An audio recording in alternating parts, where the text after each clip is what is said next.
Today we're going to take a look at section 10.3, Displaying Data, Part 2. This is just a continuation, really, of the other section. They just apparently thought it was too much to put all in one section in your book. So we're just going to kind of pick up where we left off last time, talking about ways to display data. The first one that we're going to talk about today are called line graphs. Line graphs are line segments connecting one data point to the next, typically showing the trend of a variable over time. Think, connect the dots.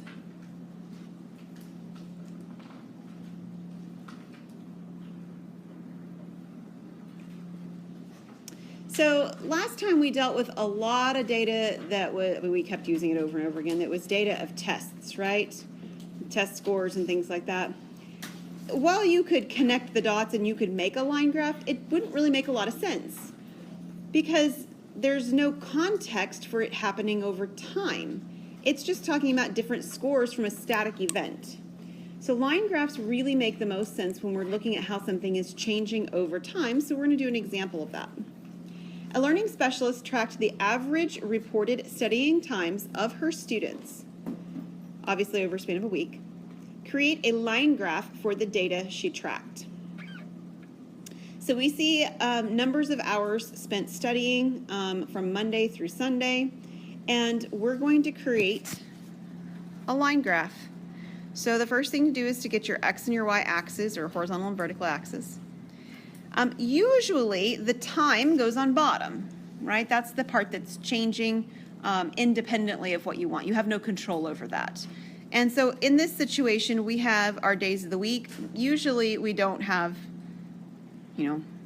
categorical data in the bottom. We would have something that looks like it actually crosses through time. So writing this out is a little bit different, but it's okay. Monday, Tuesday, Wednesday, Thursday, Friday, Saturday, and Sunday. And of course, just like last time, make sure that you've got it about equally spaced. It shouldn't look like there's things that are closer together or farther apart significantly. And what do we see above in terms of our number of hours? What's our maximum? What's our minimum? What do you see?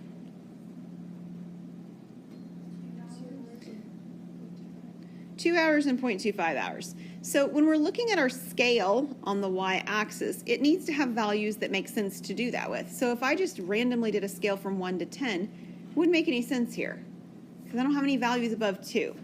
And it would be really hard to use those decimal values on a chart that had values like that on it.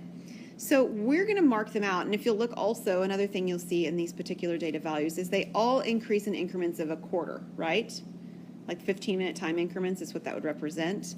So as I'm looking at these, it might make sense for us to do 0.25, 0.5. In fact, I won't even write those out. I'll just write every 0.5. So 0.25, 0.5. That'd be 0.75 and then 1. I'd have 1.25 and then 1.5. And then 1.75 and then 2. Does that make sense so far? Excellent. The next thing we're going to do is we're going to actually plot points. So for the first one, it says Monday is 1.5 hours, so that would look approximately like this. It says Tuesday is 1.75 hours. Wednesday is 0.75 hours. Thursday is 2 hours. They probably were all studying for tests that happened on Friday. Friday and Saturday say 0.25 hours on both of them, and that's probably a lie. I don't know many people who are going to be studying on Friday and Saturday that would have had a learning specialist track them. So we're talking like not college-age kiddos. And then on Sunday, it says 1.5 hours. Because, you got to get back in the swing of things on Sunday night, right? And then we're going to connect the dots. And it connects the dots over time. So as you connect the dots, it needs to actually move from left to right, hitting them all. So you're going to go from Monday to Tuesday, and Tuesday to Wednesday, and Wednesday to Thursday, Thursday to Friday, Friday to Saturday, and Saturday to Sunday. So it looks something like this. Now, you don't necessarily have to have a ruler to make these straight, but they should look reasonably straight. All right, they look all wobbly and crooked. That's not what we're going for here. There are 3 things I still need on this graph. Any idea what they might be? Title. Okay, so let's start with that. What is the title for this? Or what could be? Amount of time spent studying. All right, sounds good. Let's go with that.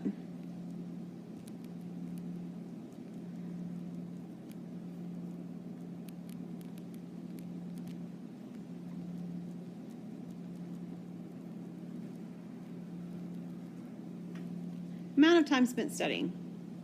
All right, now what? What else do I need?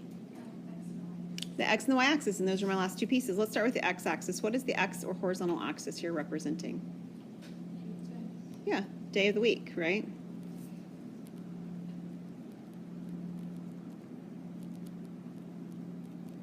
What about our vertical or our y-axis? Good, and I'm glad you mentioned the hours. That's really important because it's the unit of what's going on. So this is hours studying. You see these all the time. Can you think of places where you've seen line graphs? Data that's been presented that way to you. Rainfall. Yeah, you do. You see it with rainfall and temperatures too, for that matter. So weather-related items for sure. Maybe like test scores or something. Over time, you could see that. Like if you looked at a specific student's, I know that when I go in for like student-teacher, parent talks, you know those things, the parent-teacher conferences. There we go. They'll usually show me a line graph of my son's progress in his reading scores or his STAR math scores or something like that. So that's really good examples. During political seasons, sometimes you'll see it with approval ratings for certain political leaders. You also see it with the stock market. It's another one where we see it. So line graphs are really common. Sometimes the data on a line graph is really confusing. Like, this is fine if I have one data point, but what if I actually had, like, remind me your name? Nayeli. If Nayeli told me how many hours she spent studying on every 7 days of the week, and I'm really, Lexi. And Lexi told me how many hours she spent studying every day of the week, and Abby told me how many hours she spent studying every day of the week, and Nicole told me how, like if I got it from everybody, all right? I could put dots on here for everybody, but then it would be really, I couldn't connect it, right? Because some of them would have 2 dots, like it wouldn't be, first of all, it wouldn't be a function anymore because I'd have multiple dots that all go on Wednesday. Because just because Nicole spends 7 hours studying on Wednesday, I'm making that up, of course, doesn't necessarily mean Hannah does, right? They would be at different levels, perhaps. And so when we have overlapping data or too much data for it to fit into a line graph nicely, sometimes it's more helpful to use a scatter plot. So scatter plots are often used when relationships between variables cannot be easily depicted even by a broken line.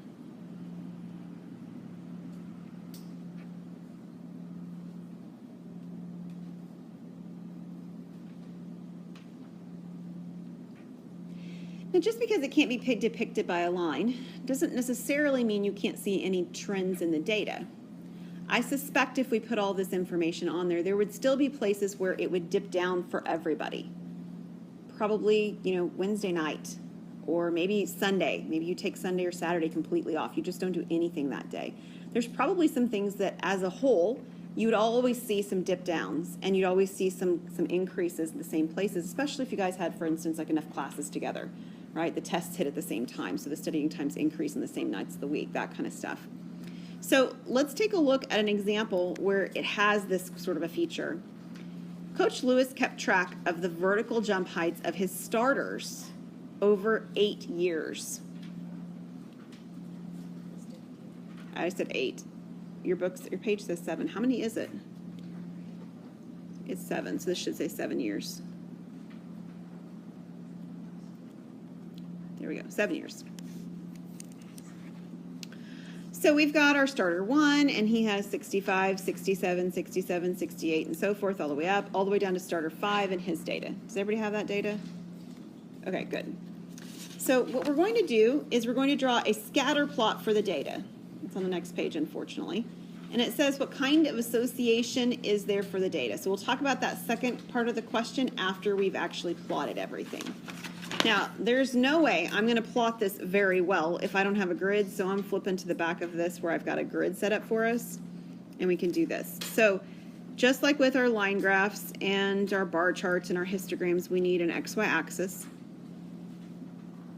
We actually have we have 7, because I counted them before, 7 years of data that we're looking at. If you want to space them out just a little bit, I am, because I've got these grids a little bit small. So those are my data points for my years. So this is 2003.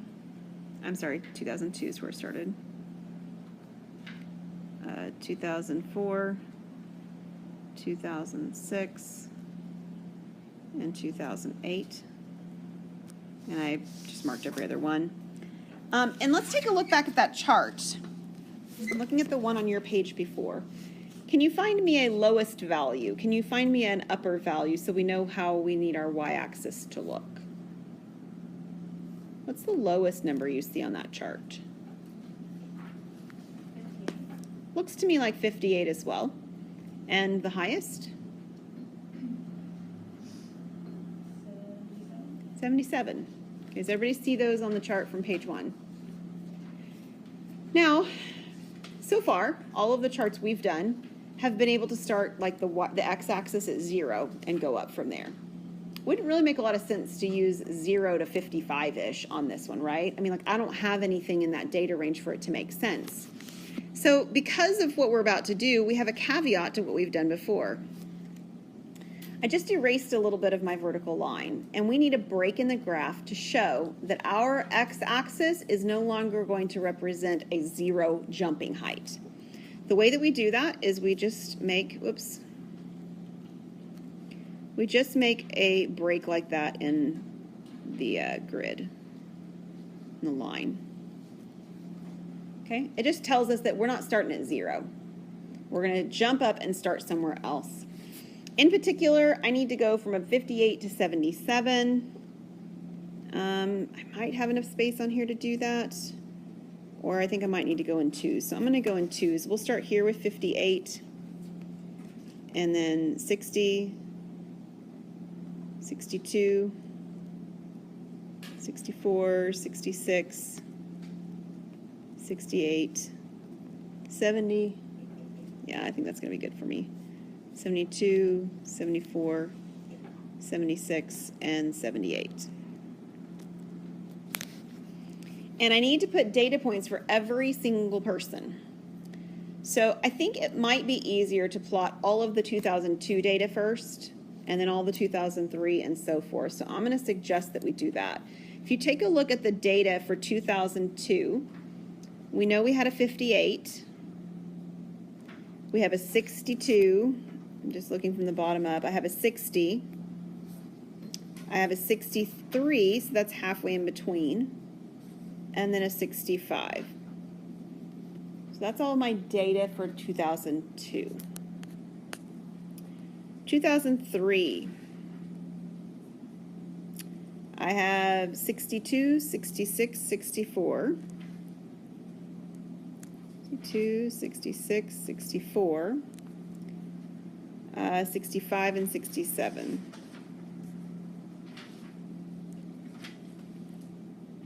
In 2004, I have 64, 65, 66, 68, and 67. 2005, I have 65, 66, 67, 70, and 68. 2006, I have 66, 69.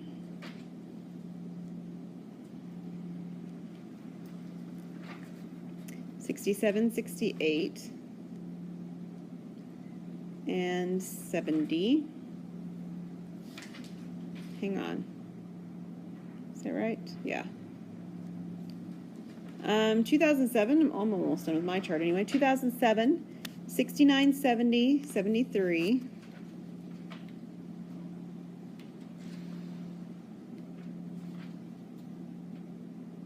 72 and 74. And then my last year was, all those data points are over 1. Here we go. And then my last data point is at 70, 71, 72.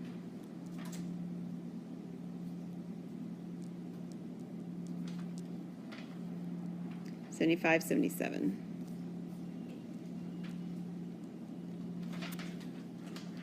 Okay, so something like that.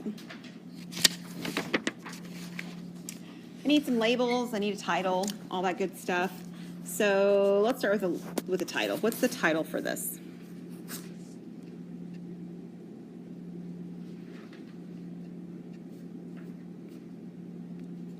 What is all this giving me?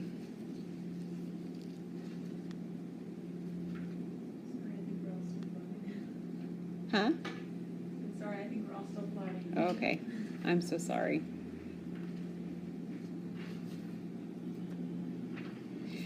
As you're doing these kinds of graphs, if you have graph paper and you want to use it, that's fine. If you don't have any and you want to use them, but you don't want to go buy a whole package, you can actually print some from online as well. You can find grid paper. Just look for images out in cyberspace. You'll find graph paper out there. So.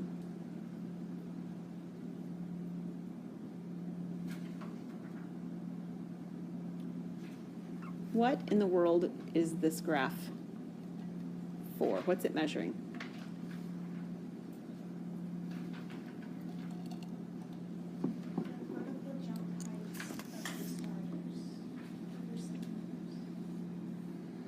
The vertical jump heights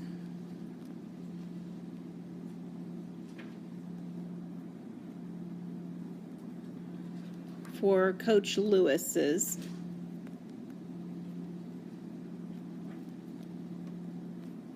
starters. If you want to put the in inches here, you can. If you don't put it here, you need to make sure that it's on your axes, so somewhere it needs to be on there. What's the horizontal axis? Years. Yep, years. And the vertical axis? Inches. That's the units. So it's the vertical height or vertical jump height.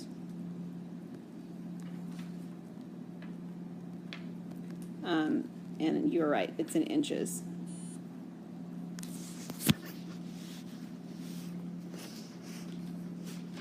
I mentioned that we were going to answer one more question that this question poses. It asked us for what? The association. So the association, what kind of association is for data, means as you look over time, what is the data trending to? How is it changing as a whole? It's increasing, right? The data is increasing, and so we call that a positive association. What do you think we would call it if the data were decreasing? It would be a negative association.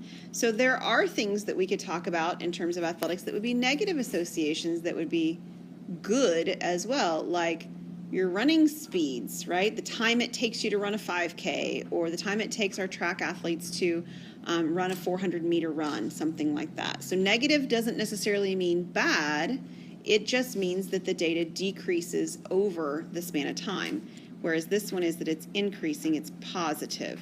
So our association for this data is a positive association. There's one other possibility besides negative and positive, and that would be that there is no association. So no association means that over time, things just look like they're kind of going up and down at will. It seems to be random. You can't predict that 3 years down the road somebody's going to be faster or somebody's going to jump higher. You can't make any predictions from it because it just all looks like it's scattered around everywhere. That would be called no association. And we'll talk more about the associations at the very end of this lesson as well. Don't they use correlation too?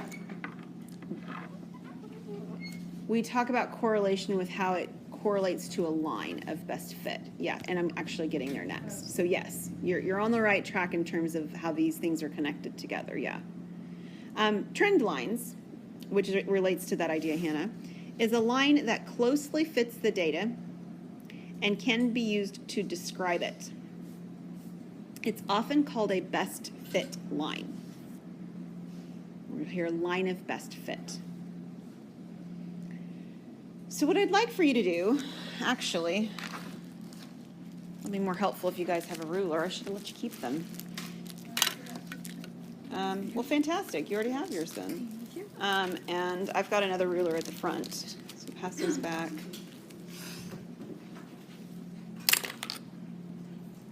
I'm short one, so if somebody could share when you're done with it, that would be helpful.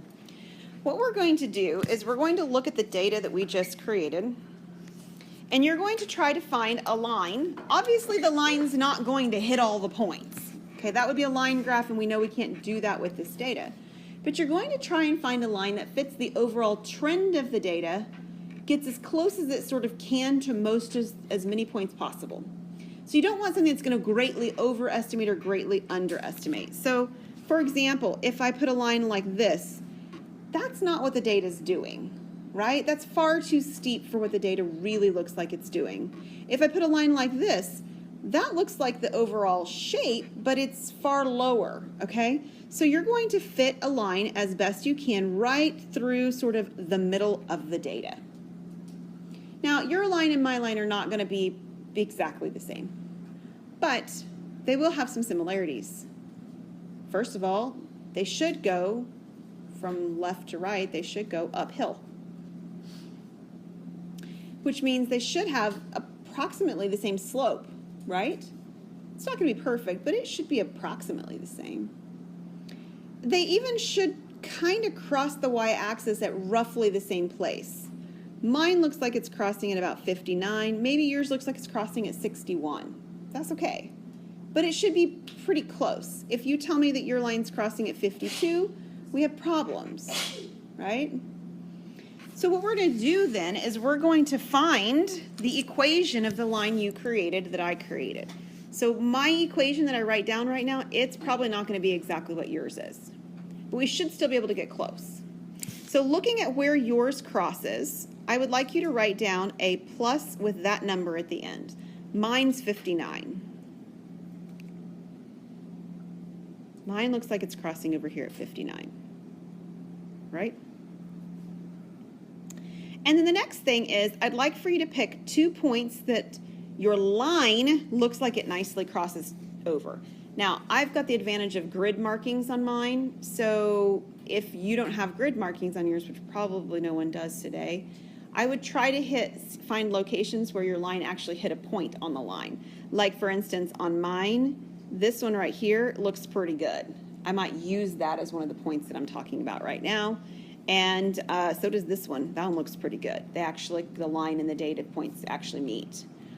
If you're not using lines and data points, you might want to actually use like this point right here on my grid is really nice because it actually crosses my grid there.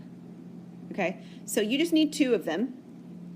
And using those 2 points, we're going to calculate slope. So it might have been a while since we've done slope, so do you remember how you calculate slope? Excellent, that's one way. What's something else you remember? Maybe another version of slope.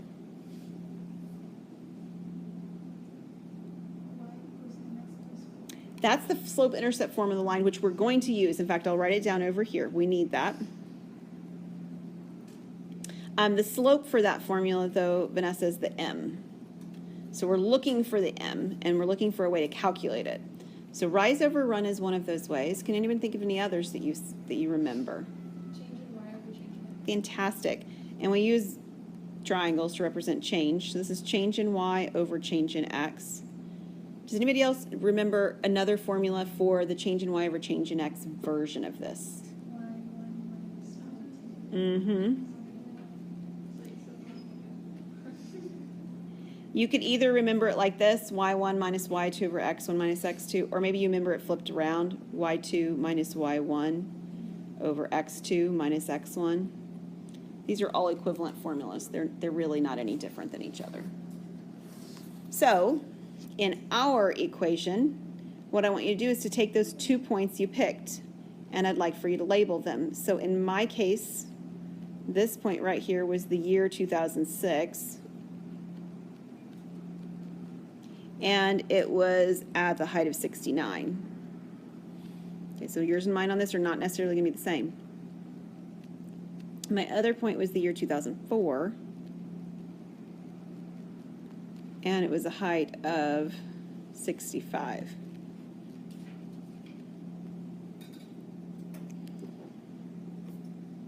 So if you think about this in terms of change in y over change in x, the y, or the rise, how much did it go up? Well, how much did it go up from 65 inches to 69 inches? 4, right? That's 4. How many years time span was that? 2. So I'm thinking about it in terms of this perspective right here. It went up 4 inches, over a span of 2 years. And I'm getting it's about 4 over 2. That's 2, right? Dividing. If you want to do it more concretely, maybe you like the calculation component of it and not sort of the visual component as well. Then you could actually write down the change in y on top, that's 69 minus 65, over the change in time, that was 2006 minus 2004. You're still going to get the same numbers. Again, I'm getting 2. You're probably not getting exactly 2, but if you're not, it should be close. I mean, if you tell me you're getting 0.5, we got problems. If you're telling me you're getting 4, we've got problems. But if you're fairly close to 2, we're in good shape. And then in our equation over here, that gives me 2 for m. So our equation's numerical component is y equal 2x plus 59, approximately. Now I'm going to flip back to my previous screen because this isn't all that I need, but it's a good first step. Let's see here. That was it. So I started out with y equals 2x plus 59. I need a little bit of language because if you tell me that this is my trend line and then I ask you what happens in the year 2010, unless I know how you're measuring things, I can't use the information you gave me to do anything with it. You guys with me? So the first thing I need to know is when I plug a number into this and it spits out an answer, right, a y value, what is it giving me? I mean, what am I getting out of this equation?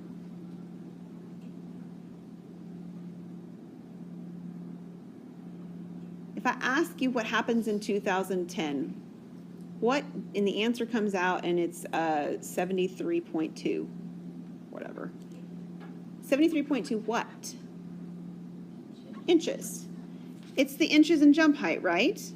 So the first thing to do, language-wise, is to write out what the output units are, inches. I'm getting inches out of this thing. The next thing to write down is how the input is determined, and that's going to depend on your graph. So we'll see if I totally screwed up my graph when I created it because I wasn't being careful. Oh no, I didn't. I lucked out.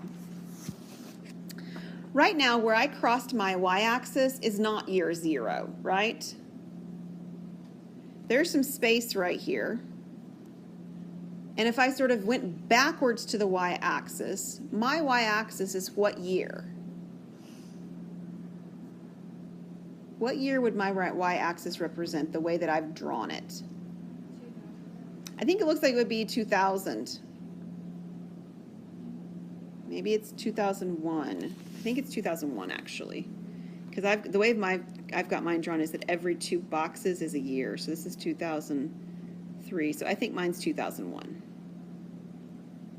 Okay. Whatever yours is the distance. Okay. So mine is 2001. So why does it matter? Well, it matters because what I'm saying with that plus 59 at the end of my graph is that in 2001,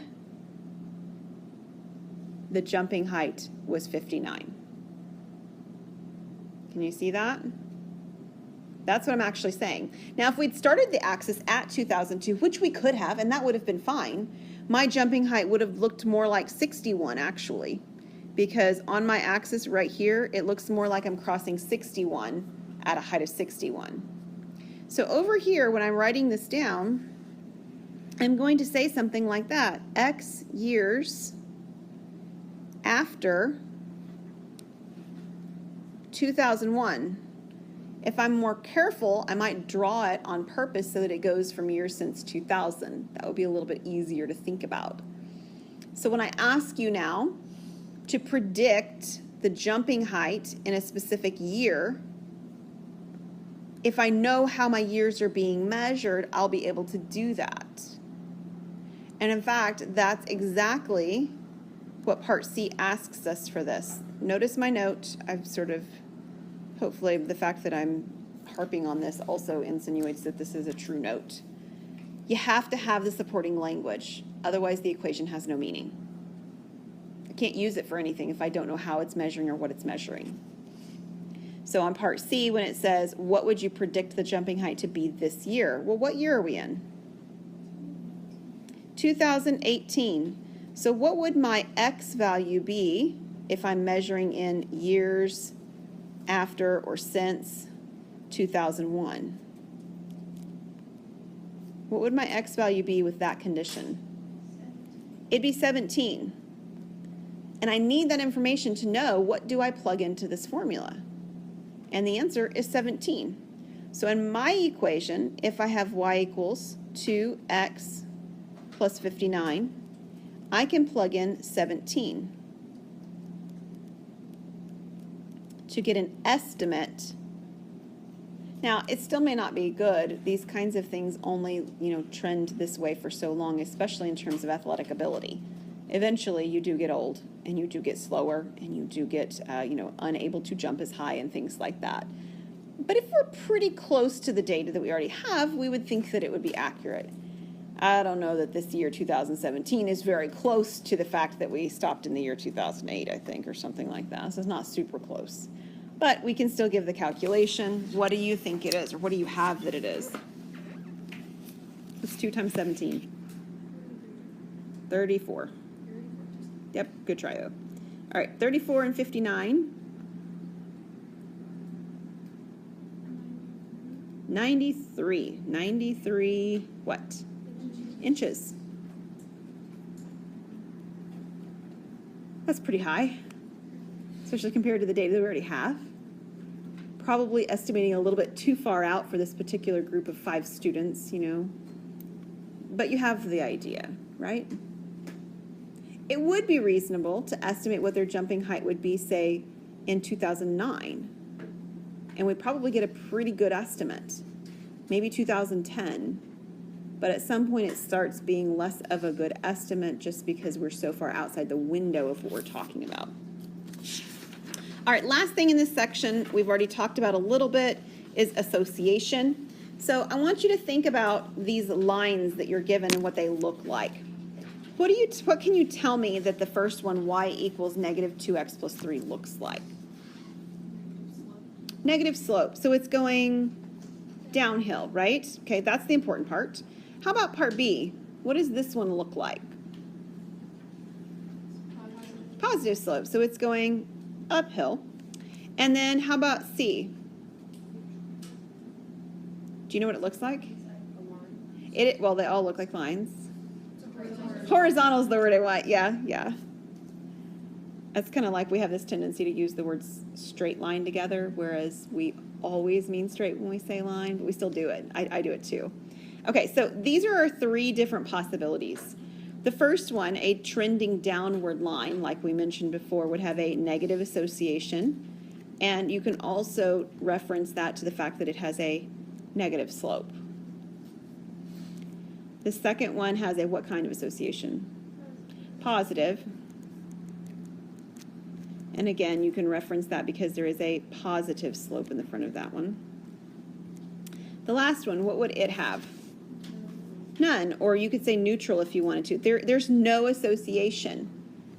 And if you look at this is not really the best way to describe this, but what you really have here is a zero slope.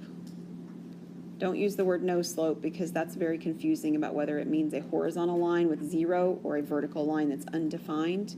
We would call it zero slope, but there is no association, or the association is none. Any questions on that?